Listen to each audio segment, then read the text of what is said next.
નમસ્કાર દર્શક મિત્રો, બીએન ન્યૂઝ ગુજરાતીના ડિજિટલ ઓફિશિયલ લાઈવ પ્લેટફોર્મ પર આપ સૌનું સ્વાગત છે। હું આપની સાથે આપનો મિત્ર ભાવિન પાટણવાડિયા। મિત્રો, આપ સૌ જાણો છો પાદરાની એક દુઃખદ ઘટના પણ છે ને ગુસ્સો પણ એટલો છે, કારણ કે પાદરા તાલુકાના અનેક ગામોની અંદર કે જ્યાં ઇન્ડસ્ટ્રી આવેલી છે એમાં પણ વિશેષ જ્યાં કેમિકલ ઇન્ડસ્ટ્રી આવેલી છે ત્યાં આ પ્રકારની ઘટનાઓ બનતી જ રહે છે। પાદરા તાલુકાના એકલબારા ગામમાં આવેલ ઓનેરિયો લાઈફકેર પ્રાઇવેટ લિમિટેડ નામની કંપનીમાં આજરોજ બપોર 2 વાગ્યાના બાદ એક બ્લાસ્ટ થયો હતો।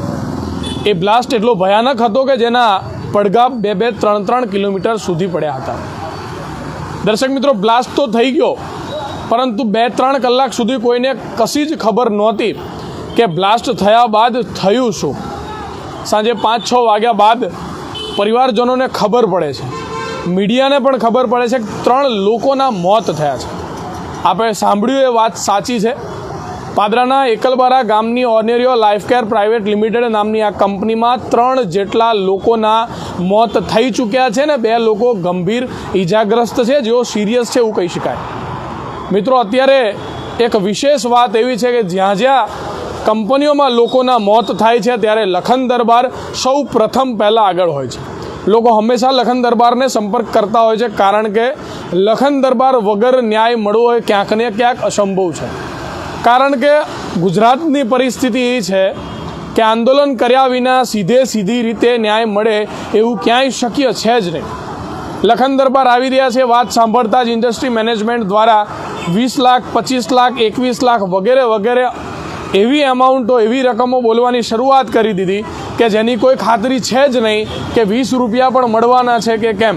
પરંતુ આ બધી અફવાઓ એટલા માટે ફેલાવવામાં આવી છે કે લખન દરબાર કંપની સુધી ન પહોંચે, લખન દરબાર આંદોલન ન કરે, યુવા સેના, ગુજરાત કે સર્વ સમાજ સેના કોઈપણ પ્રકારનું આંદોલન ન કરે અને પરિવારને મોટી રકમ ન આપવી પડે। દર્શક મિત્રો, આ મરણ જનાર વ્યક્તિઓને કોઈપણ રકમ આપવામાં આવે કોઈ મોટી રકમ નથી। વધુ વાત ન કરતાં આપણી સાથે યુવા સેના ગુજરાતના અધ્યક્ષ અને ક્ષત્રિય કરણી સેના પરિવારના પણ યુવા અધ્યક્ષ એવા લખન દરબાર છે। હાલ વડોદરા સ્થિત આવેલ ZX જે હોસ્પિટલ છે ત્યાં તમામ 3 પરિવારના લોકો જે છે સીધા દરબાર સાથે સંવાદ કરીશું। લખનભાઈ, આજે પહેલીવાર સ્વાગત તો નથી કરી શકતો, કારણ કે આ એવું દુઃખદ ઘટના છે કે જેમાં શું બોલવું શું ન બોલવું એ પણ કહી શકાય કે આપણે અટકી જઈએ છીએ। પાદરાની અંદર પહેલો બનાવ નથી, પાદરા તાલુકાની અંદર અઢળક બનાવો બન્યા છે, આપ પણ સાથે જ હતા। વારંવાર આપણે ડિબેટો કરતા હોય છે, વારંવાર ચર્ચા કરતા હોય છે, પરંતુ આ 3 લોકો જાણે છે કે એમના પરિવાર પર શું વીતતી હશે। હાલ વાત કરીએ એક ભાઈ 20 વર્ષનો, લખનભાઈ 20 વર્ષનો યુવાન રહ્યો નથી। બીજા બેનના 2 દીકરા છે, એમના પતિ અત્યારે એક્સપાયર થઈ ગયા છે। એ ઘરની શું પરિસ્થિતિ હશે આપણે સમજી નથી શકતા। કંપની પર શું કરવું શું નહીં ખબર નથી પડતી। ત્યારે સીધો એક સવાલ છે કે આટલી બધી ગંભીર, આટલી બધી દુઃખદ પરિસ્થિતિમાં આપ પણ આ હોસ્પિટલ પર છો, આપ વિશેષ આવ્યો છો, પરિવાર સાથે શું વાત થઈ, શું કહેવા માંગો છો? ખૂબ જ દુઃખદ ઘટનાના સમાચાર મને મળ્યા લગભગ 2-2.5 કલાક પહેલાં। હું આણંદ હતો, આણંદ સમાચાર મળ્યા, એમના પરિવાર, મૃતકના પરિવારના લોકોના ફોન આવ્યા, ત્યાંથી તાત્કાલિક હું અહીં ઝાયડસ હોસ્પિટલ ખાતે પહોંચ્યો અને સમગ્ર બાબત આપને જણાવી દઉં કે આ પાદરા તાલુકાની કંપની છે, કંપનીનું નામ છે ઓનેરિયો લાઈફકેર, અને આ કંપનીમાં આજે મસ્ત મોટો બ્લાસ્ટ થયો। જેવી રીતે જાણીતા પત્રકાર અને સર્વ સમાજ સેનાના વડોદરા જિલ્લા પ્રમુખ ભાવિનભાઈ પાટણવાડિયાએ કીધું કે મસ્ત મોટો બ્લાસ્ટ થયો, અને એવો બ્લાસ્ટ થયો કે જેના પડઘા 2-3 કિલોમીટર સુધી સંભળાયા। તો તમે અંદાજો લગાવી શકો છો કે જે વ્યક્તિ એ પ્લાન્ટમાં હાજર હશે એ લોકોની શું હાલત થઈ હશે। તમે ડેડ બોડી દેખી ના શકો એવી પરિસ્થિતિમાં મૃતકની બોડી છે, અને એમના પરિવારના લોકો અહીંયા આગળ એટલું રુદનમાં અને એટલા દુઃખમાં છે। આપણે સૌ લોકો દુઃખમાં છે, કારણ કે હંમેશા જોઈએ છે કે આવી બધી કંપનીઓમાં આવા બધા બ્લાસ્ટ થવા નોર્મલ થઈ ગયા અત્યારે, કારણ કે દલાલી વધી ગઈ। સેફ્ટી ઓફિસરો દલાલી કરે, લેબર ઓફિસરો દલાલી કરે, દલાલી કરે એટલે પછી કોઈકનો જીવ જાય એમાં કોઈ શંકાને સ્થાન નથી। ત્યારે આ ઓનેરિયો કંપનીમાં બ્લાસ્ટ થયો, એમાં 3 જેટલા કર્મચારીનું મૃત્યુ થઈ ગયું, અને કર્મચારી માં એક કર્મચારી એની ઉંમર માત્ર 20 જ વર્ષ છે અને એના જીવનના કેટલા વર્ષો દેખવાના બાકી હતા. આ એમના કાકા છે, એમનો ભત્રીજો 20 વર્ષનો માત્ર હતો, 1 વર્ષની નોકરી એની હતી અને આ બ્લાસ્ટમાં એ મૃત્યુ પામી ગયો. એના પરિવારમાં એના પિતાશ્રી પોતે આંધળા છે અને એના માતા પોતે અપંગ છે, તો એના પરિવારમાં રહ્યું કોણ? એના પરિવારનો મોભી એનું ભવિષ્ય. એના મા બાપે એવું વિચાર્યું છે કે ભાઈ હું ભલે આંધળો છું, મારી પત્ની ભલે અપંગ છે, પરંતુ અમારો સહારો અમારો દીકરો બનશે. ત્યારે 20 વર્ષનો દીકરો આ અધિકારીઓના પાપે આજે મૃત્યુમાં હોમાઈ ગયો. ત્યારે કોઈ અહીં આગળ જવાબદારી લેવા માટે તૈયાર નથી, એમના પરિવારની પણ જવાબદારી લેવા માટે તૈયાર નથી. જ્યારે મેં વિડીયો મૂક્યો કે હું આવી રહ્યો છું ત્યારથી આ લોકોને સમાધાન કઈ રીતે થઈ જાય એના પ્રયત્નો ચાલુ થઈ ગયા. હું હંમેશા કહું છું એવી રીતે કે જ્યારે પણ બ્લાસ્ટ થાય કે અકસ્માતે કોઈનું મૃત્યુ થાય છે ત્યારે આપણે લોકો લડીએ. દર વખતે લડવાનું, આ વખત બી લડવાનું. હજુ તો સમય છે. ગઈ વખતે એક કંપની હતી પાદરા તાલુકાની, એને પણ આપણે કીધું હતું કે એ દિવસે અકસ્માત બન્યો એ દિવસે યોગ્ય વળતર આપી દે, પરંતુ ના આપ્યું. એને ત્રીજા દિવસે પણ વળતર આપવું પડ્યું. હું આ કંપનીને પણ કહેવા માગું છું કે મહેરબાની કરીને આજે ને આજે વળતરની જાહેરાત કરો અને માત્ર જાહેરાત નહીં, લેખિતમાં બાહેધરી લો કે ચેક આપો કે આટલાનું વળતર અમે એમના પરિવારને આપીએ છીએ, દરેક પરિવાર દીઠ. ત્યાર પછી આંદોલન સમેટાશે. નહીં તો આંદોલન આવતીકાલે 12 વાગે વડોદરા શહેર જિલ્લાની કરણી સેના, આણંદ શહેર જિલ્લાની કરણી સેના બપોરે 12 વાગે ઓનેરો કંપની પર પહોંચશે એકલબારા, અને કંપનીના 12 વગાડતા પણ લખન દરબારને કરણી સેનાને આવડે છે, ભૂલતા નહીં. ઇતિહાસ સાક્ષી છે કે અમે જીવનમાં જ્યાર સુધી આંદોલન પૂર્ણ થાય ત્યાં સુધી એમની જોડે રહ્યા છે. આ પણ પરિસ્થિતિ આ છે. કોઈકના પરિવારના મોભી ગયા છે, એકની ઉંમર 35 વર્ષ હતી, એના નાના દીકરા દીકરીઓ છે. માનવતા નહીં હોય? માનવતા તો કંપનીના માલિકને હોવી જોઈએ કે ના હોવી જોઈએ? દર વખત શું લખન દરબાર આવે પછી તમારે વળતર આપવાનું? દર વખત લખન દરબાર આંદોલન કરે પછી વળતર આપવાનું? 2-3 દિવસ થાય, 4 દિવસ પછી આંદોલન, પછી તમારે વળતર આપવાનું. પરંતુ લખન દરબાર વગર તમે કેમ વળતર નથી આપી શકતા? માનવતા મરી કેમ પરવારી છે? માનવતા જેવું કશું રહ્યું નથી. હું આ કંપનીના માલિકોને કહેવા માગું છું કે તમારા પરિવારના 3 સદસ્યો આજે મૃત્યુ પામ્યા. અને ભાવિનભાઈ, આ કોઈ કુદરતી સર્જિત આફત નથી, આ માનવ સર્જિત ઘટના છે. આ માનવ સર્જિત ઘટનામાં કોઈક માનવીય ભૂલના કારણે આ ઘટના બની છે. હું સ્પષ્ટપણે કહું છું, આમાં જવાબદાર જે પણ લોકો છે, જે પણ અધિકારી છે, કે પ્રશાસનના કોઈ સેફ્ટી અધિકારી હોય જેને નિયમ પ્રમાણે નોર્મ્સનું ધારાધોરણ મુજબ એને ચેકિંગ ના કર્યું હોય, જેને ધારાધોરણ રાખ્યા છે કે નહીં, નોર્મ્સ બરાબર રાખ્યા છે કે નહીં એનું ચેકિંગ ના કર્યું હોય, એ તમામ સેફ્ટી ઓફિસર જે પણ જવાબદાર હોય એની પર પણ માનવવધનો ગુનો નોંધાવવો જોઈએ. કેમ? હું માનવવધ કેમ કહું છું એ વિચારવા જેવી બાબત છે. એટલા માટે કહું છું કે માનવીય ભૂલના કારણે જ્યારે માનવવધનો ગુનો લાગવો જોઈએ. આપણે હરની જ્યારે બોટ ઘટનામાં જોયું ત્યારે એ ભૂલ કોની હતી? બોટિંગવાળાની હતી ને? ચોક્કસ. એના કોન્ટ્રાક્ટરની હતી, તો એની પર બી ગુનો નોંધાયો. કોન્ટ્રાક્ટર પોતે નહોતો ત્યાં, એ તો બહાર હતો, પણ એની પર બી નોંધાયો કેમ કે એ જવાબદાર કહેવાય. એવી રીતે મારું ચોખ્ખું કહેવું છે કે આ કંપનીના જે પણ જવાબદાર અધિકારી છે તેમજ આ કંપનીનો માલિક, એ માલિક પર માનવવધનો ગુનો લાગવો જોઈએ. કારણ કે આ માનવ સર્જિત છે. અને સેફ્ટી ઓફિસરો કયા રૂપિયાથી જીવે છે એ મારે પૂછવું છે. જે સેફ્ટીનું ધારાધોરણ સચવાય છે કે નહીં, એ કંપનીઓમાં સેફ્ટી ઓફિસરો જુએ. એ વડોદરાના સેફ્ટી ઓફિસરો માત્ર દલાલી કરવા નોકરી કરે છે એ મારે પૂછવું છે. વડોદરાના સેફ્ટી ઓફિસરોના દલાલીના કારણે આ ધંધો થયો છે. બાપુ, આપને અટકાવી રહ્યો છું, પરંતુ પાદરાની જે ઓનિરો લાઈફકેર લિમિટેડ નામની કંપની છે, એનું નામ પહેલાં ઓનિરો કેમિકલ કંપની હતું. આ ઓનિરો કેમિકલ કંપનીમાં આ પહેલી ઘટના નથી. આપ પણ જાણો છો, આગ લાગવી, કોઈ બળી જવું, વારંવાર બ્લાસ્ટ થવા, અતિશય ભયંકર બ્લાસ્ટ થવા, આ લગભગ મારી ધારણા પ્રમાણે જ્યાં સુધી મેં કવરેજ કર્યું ત્યાં સુધી આ 7મી 8મી ઘટના થઈ ચૂકી છે કે જ્યાં નાના મોટા આવા ગંભીર કહી શકાય કે દુઃખદ બનાવો બની ચૂક્યા છે કે જેમાં ક્યાંક કોઈકને ઈજા પણ થઈ છે, ક્યાંક કંપનીને પણ ઈજા થઈ છે. તો આ કહી શકાય કે એવું તો શું હશે કે કંપનીના એક જ પ્લાન્ટની અંદર, એક જ કંપનીની અંદર વર્ષની અંદર 10 આવી ઘટનાઓ બને, આગ લાગી જાય, ફાટી જાય, તૂટી જાય, એટલે કોઈ મેનેજમેન્ટ નહીં હોય, કોઈ સેફ્ટી નહીં હોય, કાં તો પછી યા જીપીસીબી હોય કે પછી એવા કોઈ પણ સેફ્ટીના અધિકારીઓ હોય એ પોતે ગજા ભરતા હોય પણ ત્યાં સેફ્ટીનું ચેકિંગ નહીં કરતા. આ સ્પષ્ટ છે. આમાં બરાબર સેટિંગ હોય, બરાબર મજબૂત સેટિંગ હોય ને તો જ આ બધું શક્ય છે. કારણ કે મજબૂત તમારું સેટિંગ હોય એટલે જીપીસીબીને તમે ખિસ્સામાં લઈને ફરી શકો, મજબૂત સેટિંગ હોય એટલે તમે સેફ્ટી ઓફિસરોનો ખિસ્સામાં લઈને ફરી શકો. પરંતુ જ્યારે આવી ઘટના બને તો કોઈકની જિંદગી તો ખિસ્સામાં નહીં રહેતી ને. 5-25 રૂપિયા સાથે તોલવામાં આવે છે. સમજ્યા? પછી વળતર આપો ને આ કરો પેલું. એ વળતરમાં બી કેવું, વળતરમાં બી તમારે આંદોલન કરવાનું દર વખતની જેમ. આ પાદરા તાલુકાની પહેલી ઘટના તો છે ને કે એ ઘટનામાં લખન દરબાર આવીને આંદોલન કરે છે. પહેલી વાત તો છે જ નહીં. આ 2016ની વાત કરું છું. 2016થી લઈને અત્યાર સુધી જેટલા પણ બ્લાસ્ટ થયા, અકસ્માત થયું, ત્યાં લખન દરબારે આંદોલન કર્યું. મને એમ્સ ઓક્સિજનની ઘટના પણ યાદ આવે છે. ગેસના બાટલો ફાટ્યા હતા અને 6 જણનું મૃત્યુ થયું હતું. ત્યારે વડુ પીએચસી ખાતે આ શિયાળાનો સમય હતો. શિયાળાના સમયે અર્ધનગ્ન થઈને અમે ત્યાં બેસી ગયા હતા. લોકો વાતો કરતા હતા કે રાતે 12 વાગી ગયા, હવે કોણ વળતર આપે. મેં કીધું તો મા ભવાનીનો પાવર લઈને ચાલીએ છે. અંધારી રાતે પણ 21 લાખ રૂપિયાનું વળતર જાહેર કરવું પડ્યું હતું. એટલે આવી બધી પરિસ્થિતિમાં અમે ઊભા રહ્યા છે પાદરા તાલુકામાં. ત્યારે પાદરા તાલુકામાં ફરીવાર આવીને આવી ઘટના બન્યા કરવી તો પાદરા તાલુકાના અધિકારીઓ માટે, જવાબદાર સેફટી અધિકારીઓ માટે, જીપીસીબીના અધિકારીઓ માટે આ સ્પષ્ટતા છે કે તમે જો સેટિંગ ના કર્યું હોત તો આ પરિસ્થિતિ ના ઊભી આવી. અને તો હંમેશા બોલું છું, ચોખ્ખી જ વાત બોલું છું, જેને મને જેલમાં નાખી દે હોય નાખી દે, જેને મારું મર્ડર કરાવી દેવું હોય તો કરાવી દે. લખન દરબારે હંમેશા સાચી વાત કરી, સામી છાતી એ કરી છે અને કરતો રહેશે. અને આ વખત બી તમને કહું છું કે આ જીપીસીબીના અધિકારીઓ અને ફેક્ટરી ઇન્સ્પેક્ટરો જો ફૂટેલા ના હોત, જો ધારાધોરણ મુજબ કાર્ય કર્યું હોત, જો ચેકિંગો કર્યા હોત કે પ્લાન્ટ બરાબર ચાલે છે, નોર્મ્સ પ્રમાણે ચાલે છે કે નથી ચાલતો, તો 100% આ લોકોનો જીવ બચે. પરંતુ આ બેઉ વિભાગના અધિકારીઓ કંઈક ને કંઈક સેટિંગ કર્યું છે.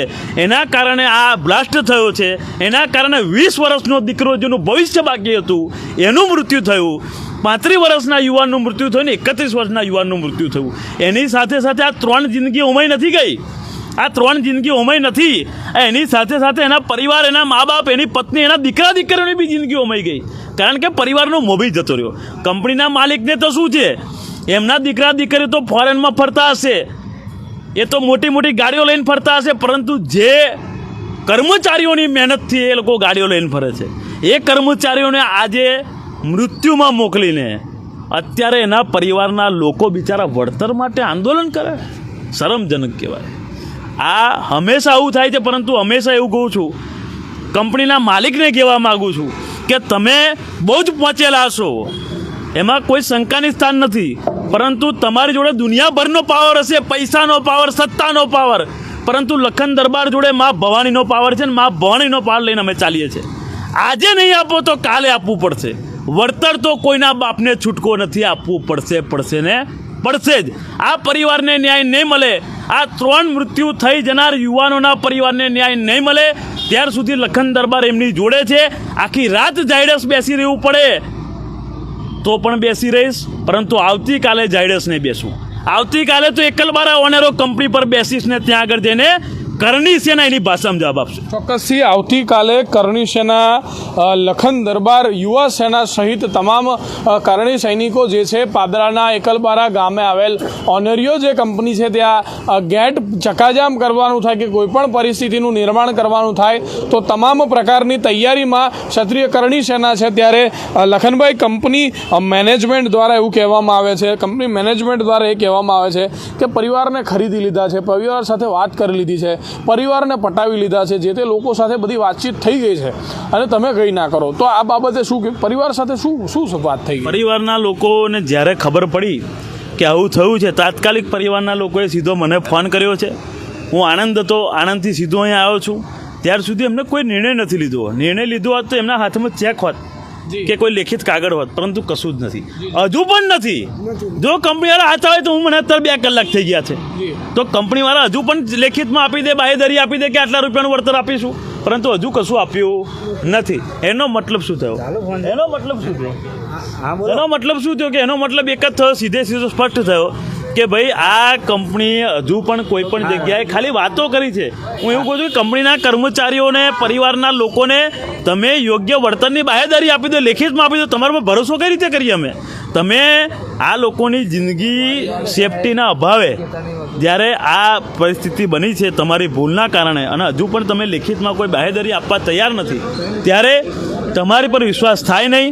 આ કંપનીના માલિક, કંપનીના અધિકારીઓ જ્યાર સુધી લેખિતમાં નહીં આપે, બાહેધરી નહીં લે, ત્યાર સુધી આંદોલન ચાલુ રહેશે. ચોક્કસથી જ્યાં સુધી કંપની મેનેજમેન્ટ બાહેધરી નહીં લે ત્યાં સુધી આંદોલન ચાલુ રહેશે. આપણી સાથે જે 3 પરિવારના દીકરા ગુમાવે છે, 3 પરિવારમાંથી એક છે. શું નામ હતું મૃતક તમારા પરિવારજનનું? શું ઘટના તમને કેટલા વાગે ખબર પડી? શું કહેવા માંગો? મૃતકનું નામ નરેન્દ્રભાઈ કનુભાઈ સોલંકી હતું. એની ઉંમર 20 વર્ષની છે. જ્યારે બોમ્બ બ્લાસ્ટ થયો ત્યારે અમને 4 વાગે ખબર પડી. ત્યારે અમે ગાડી લઈને કંપનીમાં ગયા. ત્યાં કંપનીવાળાએ બેહાડી રાખીને અહીં લાવ્યા છે દવાખાનામાં લાવ્યા પછી મૃત્યુ પામી ગયેલો છે એવું જાણવા મળ્યું. અને ત્યારે અમને 3 જણને મૃત્યુ પામી ગયેલા છે એમને ભેગા કરીને 25 લાખની ઓફર કરી, પણ અમે હજુ કશો જવાબ લેખિતમાં અમને આપ્યું નથી. હા, વાતો કરી છે. હા, લેખિત આપ્યું નથી. 25 લાખ રૂપિયા કયા, પણ અમે હજુ કશું અમે એમને જાણકારી છે તમારા પરિવારનું વ્યક્તિ અત્યારે નથી રહ્યું? 4 વાગે, 4:30. બીજું કોણ હતું? બીજા લખન છે તમે બે. આપના પરિવારના વ્યક્તિનું શું નામ હતું? રમેશભાઈ ગણપતભાઈ પડિયા. શું થઈ આખી ઘટના? કેટલા વાગે જાણકારી મળી? અમને તો 4 વાગે જાણકારી મળી, ત્યાં સુધી કશું ખબર નથી. ઘરે અને કંપનીવાળાએ નથી કહ્યું, ન્યૂઝમાં આવ્યું, મોબાઈલમાં જોયું ત્યારે ખબર પડી કે અમારા પરિવારનો સભ્ય નથી રહ્યો. બીએ ન્યૂઝ પર આપે જોયા પછી ખબર પડી? હા, કંઈક મોબાઈલમાં ન્યૂઝમાં જોયા પછી ખબર પડી, સોશિયલ મીડિયા પર આવ્યા પછી. ત્યાં સુધી કોઈ કંપનીવાળા ઓફિશિયલ કોઈ જાણકારી નથી આવી. તમારો વ્યક્તિ અત્યારે હોસ્પિટલમાં ડેડ બોડી છે? હા, ડેડ બોડી અહીંયા જ છે અત્યારે. મિત્રો, પરિવાર સાથે વાત કરતાં પહેલાં એક ગંભીર દ્રશ્યો બતાવવાની તાકાત કરી રહ્યો છું. જો કે ક્યાંક ને ક્યાંક ટર્મ્સ એન્ડ કન્ડિશનના વિરુદ્ધમાં છે, પરંતુ તો પણ ઓટો મોડ પર એ બ્લડ થઈ જશે. આપને કદાચ થોડું ઘણું ક્લિયર તો દેખાશે જ. દરબાર આપને પણ બતાવવાનો પ્રયત્ન કરીશ. આ જે ફોટોઝ છે એ અમારા પ્રતિનિધિ દ્વારા હોસ્પિટલ લઈ જતા વખતે ડેડ બોડીના લેવામાં આવ્યા છે. આ એક્સક્લુઝિવ ફોટોઝ ફક્ત બીએન ન્યૂઝ ગુજરાતી પાસે છે. એક્સિસ બેંક પાસે જે પરનામી હોસ્પિટલ છે ત્યાં હોસ્પિટલ કંપનીની જે ગાડી છે એમ્બ્યુલન્સ, એ ગાડી બંધ થઈ ગઈ હતી અને ત્યાર પછી જે ડેડ બોડી જે છે તેને પશુને નાખતા હોય તે પ્રકારે નાખી દેવામાં આવી છે. આપ જોઈ શકો છો અહીંયા આગળ ચામડી પણ કોઈની દેખાતી નથી, એટલી ગંભીર હાલત છે. આપ આ દ્રશ્યો જોઈ શકો છો. મારે નહોતા બતાવવા, પરંતુ છતાંય આપને બતાવી રહ્યો છું કે ના માથું દેખાઈ રહ્યું છે, ના હાથ દેખાઈ રહ્યા છે, ના પગ દેખાઈ રહ્યા છે. આખી બોડી જે છે એ કાળા કલરની થઈ ચૂકી છે. આખી બોડી બળીને ખાખ થઈ ચૂકી છે. લોકો એવું કહી રહ્યા હતા કે હોસ્પિટલમાં જઈ અને તેમનો જીવ ગયો છે. હું એવો દાવો કરું છું કે કંપનીની અંદર જ તેઓનું મૃત્યુ થયું છે એટ અ સેકન્ડ. કારણ કે આ ગંભીર જે છે ઘટના જોયા પછી, આ ગંભીર દ્રશ્યો જોયા પછી કોણ કહેશે કે કંપનીની બહાર મૃત્યુ થયું? આપણે જોઈ શકીએ છીએ, ના આંખો દેખાય છે, ના નાક દેખાય છે. સાથે સાથે બીજા પણ દ્રશ્યો, આમાં ક્યાંક તમને ઝાંખું દેખાશે અને ફૂલ બોડી ઓપન છે, કપડાં પણ નથી, પરંતુ આખું શરીર જે છે સળગી ચૂક્યું છે. અહીંયા આગળ આપણે જોઈ શકીએ છીએ કે આખું જાણે પશુને બાળવામાં આવતા હોય તે પ્રકારે ડેડ બોડી બળી ચૂકી છે. ત્યારે આપણી સાથે લખનભાઈ પણ છે. લખનભાઈ, આપે પણ આ ફોટોઝ જોયા, કદાચ આની પહેલાં નહીં જોયા હોય. આ ફોટોઝ બીએન ન્યૂઝ ગુજરાતીના એક મિત્ર દ્વારા, એક શુભચિંતક દ્વારા લેવામાં આવ્યા છે, જ્યાં ઓનિયરિયો કંપનીની જે એમ્બ્યુલન્સ હતી એ એમ્બ્યુલન્સની અંદર 2-3 ડેડ બોડીઝ, હું કહીશ કે ડેડ બોડીઓ જ્યારે પસાર કરવામાં આવતી હતી. એટલી બધી ગંભીર બાબત હું આપની સાથે ફરી વાત કરીશ કે મિત્રો, આ ઓનિયરિયો કંપનીની અંદર જે એમ્બ્યુલન્સ મૂકવામાં આવી છે, આપ સૌ જાણો છો કે જેને ઇમરજન્સી સારવાર માટેનું વ્હીકલ કહેવામાં આવે છે. ઇમરજન્સી સારવારનું વ્હીકલ પાદરા જઈને ઠપ થઈ જાય છે. લખનભાઈ, ઇમરજન્સી કે જેને ગુજરાતીમાં કહેવાય તાત્કાલિક સારવાર માટેનું વ્હીકલ, કે જેમાં તાત્કાલિક એટ એ સેકન્ડ તાત્કાલિક ભાગવાનું હોય, 2-5 મિનિટની અંદર હોસ્પિટલ પહોંચવાનું હોય, કોઈનો જીવ જતો હોય. હું એવું માનું છું લખનભાઈ કે કદાચ 10-15 મિનિટ 20 મિનિટ કુદરતે આપી હોત અને એ 20 મિનિટ પણ જો વ્યક્તિ જીવવાનો હોત તો આ લોકોએ ત્યાં જ મારી નાખ્યો હોત. કારણ કે ત્યાંથી ડેડ બોડી કાઢવામાં વાર લગાડવામાં આવી, વ્હીકલ લાવવામાં વાર લગાડવામાં આવી. વ્હીકલ આવી ગયા પછી વ્હીકલ 3 જગ્યાએ બંધ થયું છે એવી અમારે પ્રાથમિક ખાનગી માહિતી છે. એના પછી પાદરાની જે પરનામી અગરબત્તીનો મોટો સ્ટોલ છે ત્યાં બહાર વ્હીકલ બંધ થઈ જાય છે અને ત્યાં 20 મિનિટ સુધી વ્હીકલ પડી રહે છે. બીજી એમ્બ્યુલન્સ આવે છે, બીજું 3rd ક્લાસ વાહન આવે છે અને ભંગાર વાહનમાંથી બીજા વ્હીકલની અંદર ડેડ બોડીઓ, મારે નથી આ શબ્દો વાપરવા તો પણ કૂતરા બલાડાની જેમ એ ડેડ બોડીઓ પસાર કરવામાં કોઈકનું પરિવારજન છે. આ રીતે એને ફેંકવામાં આવી છે જાણે પશુ હોય અને એના પછી અહીંયા આગળ લાવીને કહેવામાં આવે છે સોરી, તમારું પરિવારનું વ્યક્તિ નથી. આ કેટલી ગંભીર બાબત. એવું કહેવાય છે કે મન વિચલિત કરી નાખે એવા દ્રશ્યો હતા જે વિડીયોમાં જોયું ખૂબ જ દુઃખદ છે ને મનને વિચલિત કરી નાખે. ત્યારે એક માનવતા કોઈકની અંદર જીવતી હોય તો એના આંખોમાં આંસુ આવ્યા વગર રહે નહીં. અને આવી પરિસ્થિતિમાં જ્યારે કોઈ એવું કહેતું હોય કે ભાઈ હોસ્પિટલમાં આવીને ભાઈ મરી ગયા છે, ત્યારે ફોટા જોઈ એની પરથી કોથળામાં સામાન લઈ જતા હોય એવી રીતે ડેડ બોડીને લઈ જવામાં આવી છે, તો કઈ રીતે કોઈ માણસ જીવતો બચે? અને તમે કીધું એવી રીતે કે સારવારમાં પણ મોડું થયું. ભાઈ ખરેખર હું તમને કહું, આટલો મોટો બ્લાસ્ટ થાય અને નજીકમાં કદાચ કોઈ વ્યક્તિ હોય ત્યારે એ વસ્તુ એ જીવિત બચી શકે એવી પરિસ્થિતિમાં જ ના હોય. કારણ કે નંદેશ્રી જીઆઈડીસીમાં જીએસપી કંપનીમાં જ્યારે મૃત્યુ થયું હતું, બ્લાસ્ટ થયો હતો, ત્યારે પણ અમે વળતર ત્યાં આગળ જઈને અપાયું હતું. અડધી રાતે વળતર અપાયું હતું. ત્યારની પણ પરિસ્થિતિ મને યાદ છે. આખા શરીરનું અંગ ઓળખી ના શકો એવી ડેડ બોડીને આ પણ એવી જ પરિસ્થિતિ છે. આવી પરિસ્થિતિમાં આ લોકો આવી વાત કરે કે જીવતા હતા. તમે કયા એવા ફોરેનના ડૉક્ટર લઈને આવ્યા કે એ લોકો ગઈ શકે જે જીવતા હતા? હું શરત મારીને ગઈ શકું કે એ લોકો જીવિત જ નહોતા. હોસ્પિટલમાં આવતા પહેલાં એ લોકો મૃત્યુ થઈ ગયા હતા. પરંતુ જવાબદારી ના લેવી પડે ને એટલે બધી વાતો કરવાની કે હોસ્પિટલમાં થયું, અહીં ના થયું. બ્લાસ્ટ કોની જ ત્યાં થયો? બ્લાસ્ટ કોની તે થયો? બ્લાસ્ટ ફોરેનમાં અમેરિકા કે કેનેડામાં તો થયો ને. બ્લાસ્ટ તો એકલ બારામાં કંપનીમાં જ થયો, અનેરોમાં જ થયો. પરંતુ આ લોકો આવી વાતો કરે છે એટલા માટે કે છટકબારી કરવા. આ લોકોને એવું ખબર પડી કે ભાઈ લખન દરબાર આવે છે એટલે અમને કીધું 25 લાખ રૂપિયા આપી દઈએ, પૂરું કરો. 25 લાખ રૂપિયા આપો, કઈ તમે વળતર આપો, એનું બાહેધરી તો આપો, બાહેધરી પત્ર આપો, ચેક આપો, ગમે તે કંઈ બી આપો. મેં તાત્કાલિક અમારા યુવા સેના પાદરાના પ્રમુખ શ્રી છે કાર્તિકસિંહ પઢિયાર બાપુ, એમને પણ ત્યાં મોકલ્યા. એમને પણ પરિસ્થિતિ જોઈ કે આવી પરિસ્થિતિ છે ને કોઈ પણ જગ્યાએ કોઈ પણ વાત થતી નથી, કોઈ બાહેધરી નથી આપવામાં આવતી લેખિતમાં. અને આ ડેડ બોડી જોઈને હવે એવું લાગે છે કે આટલી બધી ભયંકર બેદરકારી હોય. તમે જીવતા જીતો બેદરકારી કરી, એમ બ્લાસ્ટ થયો, મર્યા પછી બી તમે એક પેલું કે મરનારનું તમે સન્માન બી ના જાળવી શકો. એનાથી વિશેષ ખરાબ વસ્તુ શું હોઈ શકે? હું ચોક્કસપણે કહેવા માગું છું કે આજે આ કર્મચારીઓના પરિવારને ન્યાય નહીં મળે તો મોટું જન આંદોલન થશે. આ પરિવારને ન્યાય મળવો જોઈએ અને અપાઈને રહીશું. પરંતુ આવીને આવી ઘટનાઓમાં પાદરામાં થતી રહેશે. હું હંમેશા કહું છું કે આ કંપનીઓ કોઈના બાપની જાગીર નથી. આ કંપનીઓ તો ગુજરાતના ગામડાઓના ખેતરો પર બનેલી કંપનીઓ છે. અને ખેતરો પર બનેલી કંપનીઓ કેવી રીતે કે જ્યારે એક્વાયર કરવામાં આવી નજીવા ભાવે અને એક ખેડૂતે એ સપનું જોઈને જમીન આપી કે આ મારી જમીન પર કોઈ કંપની બનશે, જીઆઈડીસી બનશે ને એમાં મારા ગામડાનો મારો દીકરો એસી ઓફિસમાં એસી ગાડીમાં ફરતો થશે. પરંતુ એની સિવાય એણે તો મજૂરી જ કરવા રાખ્યો. સરકારે એટાઈ ના હાલે ને કશું ના હાલે. 5 વર્ષથી એક ભાઈ કામ કરતા હતા જે ઓફ થઈ ગયા છે. 5 વર્ષથી ભાઈ 5 વર્ષથી સતત કામ કરતા હતા ત્યાં. તો 5 વર્ષથી કામ જે વ્યક્તિ કરતો હોય એને તમે પરમેનન્ટ કેમ ના કર્યું? એ જવાબ આલો મને. એને કાયમી કહ્યું ને, એ હકદાર નહીં 5 વર્ષથી? 5 વર્ષથી સતત નોકરી છે એની, ત્યાં નોકરી કરતા એને પરમેનન્ટ ના કર્યો? એ માણસ મરી ગયો ત્યાર સુધી કોન્ટ્રાક્ટમાં હતો. આવા તો કેટલી ઘટનાઓ છે. આવી ઘટનાઓ શરમ આવી જોઈએ. હજુ પણ તમારો વિડીયો લાઈવ ચાલે, હું ચોક્કસથી કહું છું એના માલિકને અધિકારીઓ દેખતા જ હશે. પરંતુ દેખીને નિર્ણય લો, માનવતાના ધોરણે નિર્ણય લો. તમે તો કરોડો રૂપિયા કમાવો છો, એક દિવસના કરોડો રૂપિયા કમાવો છો. એ આ લોકોના પરિવારના દીકરાઓ જે મજૂરી નહીં કરે એના લીધે કમાવો છો. તો આજે એ લોકો નથી રહેતા, એના પરિવારનું તો વિચારો. નહીં વિચારો તો અમે તો બેઠા છે જ વિચાર કરવા માટે. વિચાર તો કરીશું ને બીજું બધું બી બહુ કરીશું.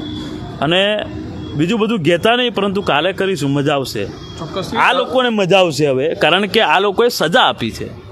આ લોકોએ સજા આપી એમના પરિવારને. હવે અમે કાલે ચમત્કાર બતાવીશું કડક. ચોક્કસથી આપણી સાથે લખનભાઈ હતા. આપના પરિવારના વ્યક્તિનું શું નામ હતું? કેટલા વર્ષથી નોકરી કરતો હતો? પરમાર. ઠાકોરભાઈ રાજુભાઈ પરમાર.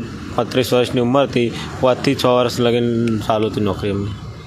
હવારમાં અમે ફર્સ્ટ શિફ્ટમાં મારા મોટા ભાઈ નોકરી ગયા, પણ હમણાં કોઈ કંપની કોન્ટ્રાક્ટર કે કંપનીથી કોઈ જાય નહીં. કંઈ મારો માસીનો દીકરો જાય છે તે અમને ફોન કર્યો, મને શિફ્ટ છૂટી એટલે ત્યારે મેં કહી, જ્યારે માણસ ખૂટે શિફ્ટ ચડાવી હોય ત્યારે ફોન કરે, ભાઈ મોકલો આવો. તો અત્યારે આવું થાય તે એમને કહી ગયા. તો કોન્ટ્રાક્ટર સુપરવાઇઝર કોઈનો ફોન હરખો આવ્યો નહીં એમનો.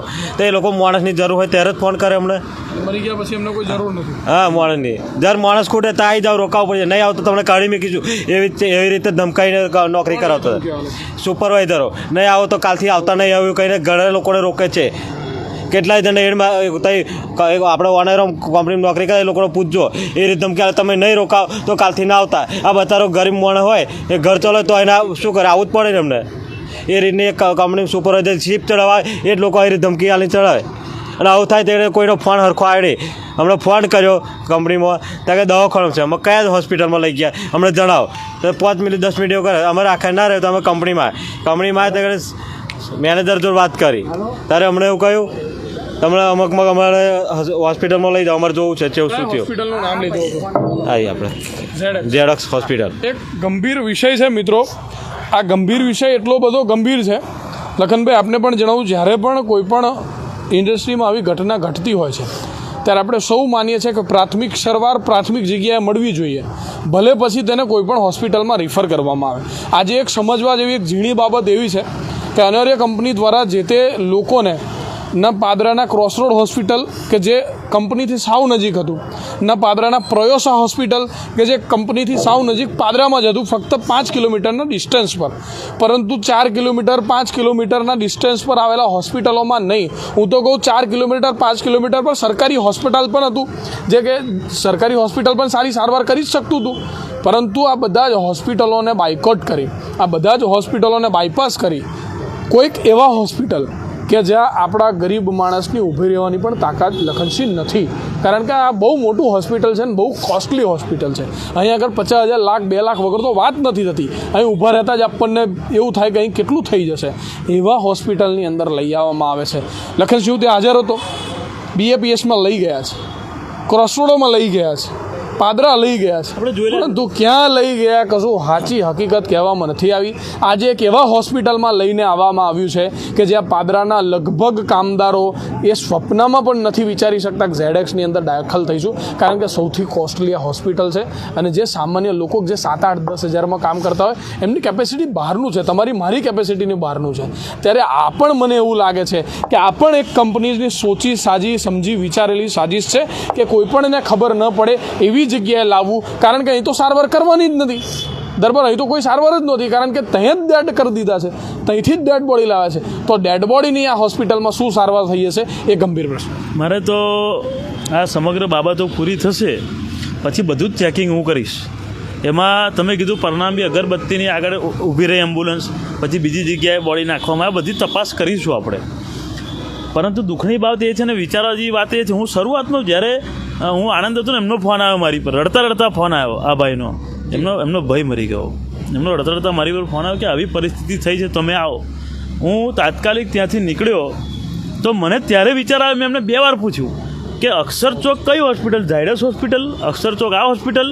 ત્યારે હું વિચારવા પડી ગયો કે આ પાદરાથી અહીંયા આગળ લાવવાની જરૂર, બીજી બધી હોસ્પિટલ બી હતી જ અને ડેડ બોડી હતી, પ્રાથમિક સારવાર તો ત્યાં મળી શકે. પરંતુ જે પણ આ લોકોએ વિચાર્યું હોય અને જે પણ એ ટ્રીટમેન્ટ થવાના એના પૈસા તો આ લોકોના ખિસ્સામાંથી કોઈ લઈ નહીં શકે, એને તો કંપનીએ જ ભોગવવા પડશે.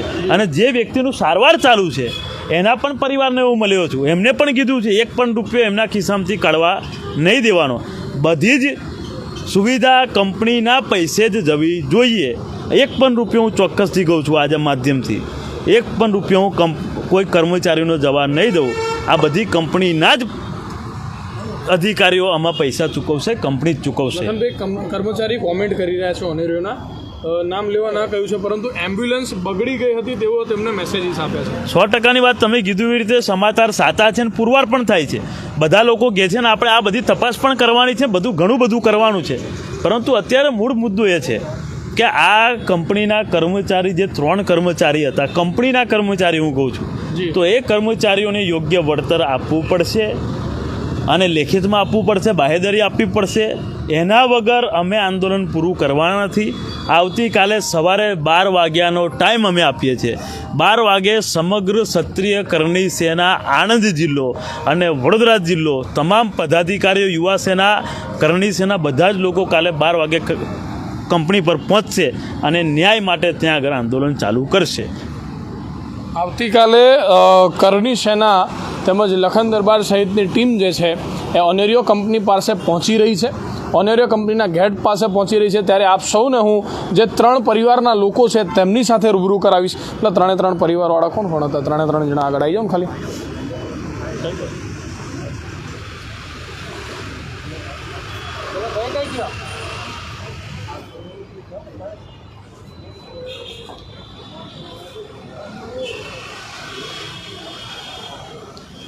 ચોક્કસથી જે પ્રકારે મિત્રો આપણે જોઈ રહ્યા છીએ અહીંયા આગળ આ જે લોકો છે તેઓના પરિવારજનો અત્યારે અહીંયા આગળ નથી પરિવારજનો છે ને તેમના પરિવારનું વ્યક્તિ અત્યારે નથી રહી શક્યું, કારણ કે ઓનેરિયો કંપનીની ગંભીર બેદરકારીના કારણે જે છે આ પ્રકારની પરિસ્થિતિ સર્જાઈ છે કે જેમાં ત્રણ લોકોના મૃત્યુ થઈ ચૂક્યા છે. પાદરા તાલુકાના એકલબારા ગામ પાસે આવેલી ઓનેરિયો લાઈફ કેર પ્રાઇવેટ લિમિટેડ નામની કંપનીમાં 2 વાગ્યા બાદ જે છે એ ભયંકર બ્લાસ્ટ સર્જાય છે, જેના પડઘા 2 કિલોમીટર સુધી સંભળાય છે અને જેના કારણે આજુબાજુની 3 થી વધુ ઇન્ડસ્ટ્રીના કાચ પણ ભાગી જાય છે. પોતે ઓનેરિયો કંપનીના પણ કાચ ત્યાં ભાગી જાય છે. ભયંકર બ્લાસ્ટ હતો, જેના કારણે 3 લોકોને ઓન ધ સ્પોટ મૃત્યુ થાય છે. ઝાયડક હોસ્પિટલ જે વડોદરા છે તેઓની ડેડ બોડીને ત્યાં લાવવામાં આવી છે, પરંતુ પરિવારના લોકો દ્વારા હજુ સુધી એ ડેડ બોડી સ્વીકારવામાં નથી આવી, કારણ કે માંગણી એક જ છે કે પરિવારના લોકોનું સ્વજન તો અત્યારે નથી રહ્યું, પરંતુ પરિવારજનોને જે છે એ યોગ્ય વળતર ઓનેરિયો કંપનીના મેનેજમેન્ટ આપે, કારણ કે ભૂલ કંપની નથી, મેનેજમેન્ટની ભૂલ હતી. ત્યાં સેફટી ન રાખવામાં આવી તે બાબતની તપાસ કરવાની જવાબદારી સેફટી મેનેજમેન્ટના લોકોની છે, અધિકારીઓની છે. માટે તેઓ પણ કામચોરી ન કરે અને ગધા મજૂરી ન કરે અને જે પણ સાચી હકીકત છે તે જનતા વચ્ચે લાવે. અત્યારે આપણે જોઈ રહ્યા છીએ એમ યુવા સેના ગુજરાત ક્ષત્રિય કરણી સેના પરિવાર ગુજરાતના યુવા અધ્યક્ષ ભાઈ લખન દરબાર સહિત પરિવારના લોકો અત્યારે અહીંયા આગળ છે અને પરિવારના લોકો સહિત લખન દરબારની માંગણી એક જ છે કે પરિવારના લોકોને યોગ્ય અને સારામાં સારું વળતર આપે, જેથી પરિવારના લોકોનો સ્વજન તો પાછું ન આવી શકે, પરંતુ તેમના જે દીકરા દીકરીઓ છે તેમનું ભણવાનું પણ થઈ શકે. મોટા દીકરા દીકરીઓ હોય તો તેમનું કહી શકાય કે લગ્ન જીવન હોય તે પણ થઈ શકે અને તેઓના બાળકોનું ભવિષ્ય ક્યાંક ને ક્યાંક થોડું ઘણું સુધરે, તેના માટે યોગ્ય વળતરની માંગણી છે. અને જો આજના દિવસ આવતીકાલ સુધી આ માંગણી નહીં સ્વીકારાય, લેખિતમાં બાહેધરી નહીં અપાય, તો આવતીકાલે યુવા સેના ગુજરાત લખન દરબાર તેમજ ક્ષત્રિય કરણી સેના પરિવારના તમામ કાર્યકર્તાઓ પાદરાના એકલબારા ગામની ઓનેરિયો કેમિકલ લિમિટેડ કંપનીમાં જોવા મળશે. કેમેરા પર્સન પૃથ્વી રાજપૂત સાથે ભાવિન પાટણવાડિયા, વડોદરા.